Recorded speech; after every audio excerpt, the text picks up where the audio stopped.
Doa di Makkah, keberkatan di tanah Makkah. Nabi Muhammad SAW berdoa keberkatan di Madinah 2 kali ganda. Sebab telah Madinah ni wal Madinah khairul lahum law kanu ya'lamun. Madinah lebih baik bagi orang Islam kalau mereka tu tahu. Kalau tak tahu nampak biasa je, ada bangunan, ada jalan, ada kebun, ada nampak biasa sama-sama tempat lain. Dah, ada kelebihan banyak. Nah, di antaranya salat di Masjid Nabawi. Itu kelebihannya. Dapat ziarah makam Rasulullah, dapat ziarah makam Baqi, dan dapat Rasulullah kata seperti dalam hadisnya, kelebihan Madinah ni man isqala Rasulullah sallallahu alaihi wasallam man istata'a ay yamuta fil Madinah falyaf'al fa inni syafi'un liman mata biha. Bagi siapa yang kuasa nak mati di Madinah, hendaklah dia yaf'al, hendaklah dia buat, dia usaha, adalah dia usaha. Apa yang dimaksudkan kata dia usaha di sini, ulama bagi bertafsiran bahawa usaha di sini iaitu hendaklah dia tu yang pertamanya berdoa. Dia buat rumah kat sini, duduk di sini. Adalah dia usaha buat rumah kat sini, duduk di sini. Kemudian itu agaknya susah. Kemudian pendapat yang kedua mengatakan hendaklah dia berdoa. Berdoa semoga akhir tanah perkuburannya di Al-Madinah Munawwarah. Allah. Fa inni syafi'un, sesungguhnya aku Rasulullah nak syafaat siapa yang mati di tanah Al-Madinah. Maknanya mati Madinah ni, orang mati Madinah ni, kawasan Madinah ni selalu dikebumikan di Baqi. Sebab tu tidak ada tempat yang lain-lain dikebumikan. Semoga hari kiamat bangkit pada hari kiamat bersama dengan Rasulullah, dan Rasulullah akan syafaatnya pada hari kiamat. Ini panggil syafaat lebih special lagi bagi orang mati di Al-Madinah Munawwarah. Usahalah, berdoalah semoga akhir kita, akhir nyawa kita, akhir hayat kita, akhir kita dapat dikebumikan di tanah Al-Madinah Munawwarah. Sebab kita berada di Masjid Haram, Masjid Haram Madani, Mekah, Madinah ni orang panggil Masjid Haram juga. Kalau kita faham Masjid Haram di Mekah, dah Masjid Haram iaitu Haram Mekah dan Haram Madinah. Masjid sebab itulah bagi pergi ke mana ke haram-haram. Driver je kalau tanya ke mana haram-haram, dia tak jaya, tak tanya ke Masjid Nabawi, dia tak tanya. Dia kata ke mana kalau kita nak pergi, kita duduk kat mana-mana tempat pun nak pergi Masjid Haram, Madinah ni Nabawi, dia kata haram iaitu Masjid Haram Madinah, Haram Mekah, Haram Madinah. Dan Rasulullah sendiri sebut dalam satu hadis lagi, ma baina baiti wa minbari raudhatun min riyadil jannah. Di antara rumahku dengan mimbar aku, mimbar yang Rasulullah berkhutbah tu, di antara dua mimbar tu, raudhatun, salah satu kebun, min riyadil jannah, daripada kebun syurga. Bermaknanya kebun syurga tu ada kat dunia. Raudah tu lah.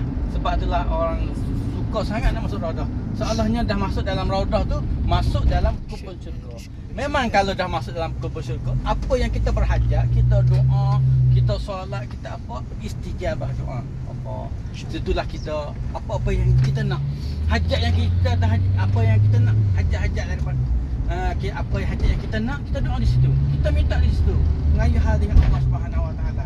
Mudah-mudahan kita tu dibagikan apa yang kita berhajat di raudah tadi. Sebab itulah keberkatan Madinah, kelebihan Madinah. Kelebihan Madinah. Memang raudah ni, kebun syurga ni tak ada lain. Di mana ada kebun syurga? Kebun syurga ada di Al-Madinah Munawwarah. Sebab itulah peluang yang kita solat di Masjid Nabawi pun baik. Satu kali solat 1000 kali pahala. 1000 kali pahala.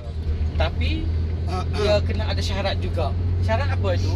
Syaratnya seperti Rasulullah sallallahu alaihi wasallam, salatun fi masjidi hadza, sembahyang dalam masjid aku ini, Masjid Nabawi lah, khairun min alfi salatin fi ma siwah, lebih baik daripada 1000 kali salat pada masjid yang lain, illa al-Masjidil Haram, malaikat Masjid Haram Makkah.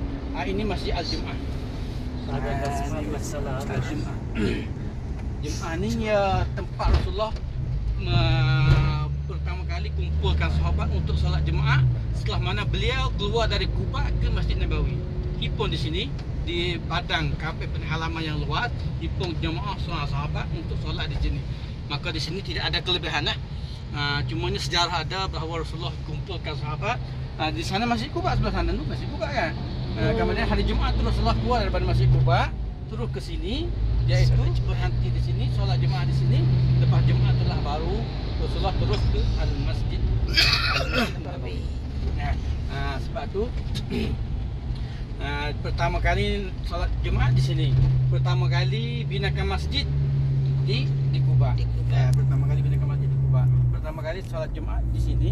Sebab itulah sekarang ini namanya Masjid Al-Jumaah. Masjid Al-Jumaah.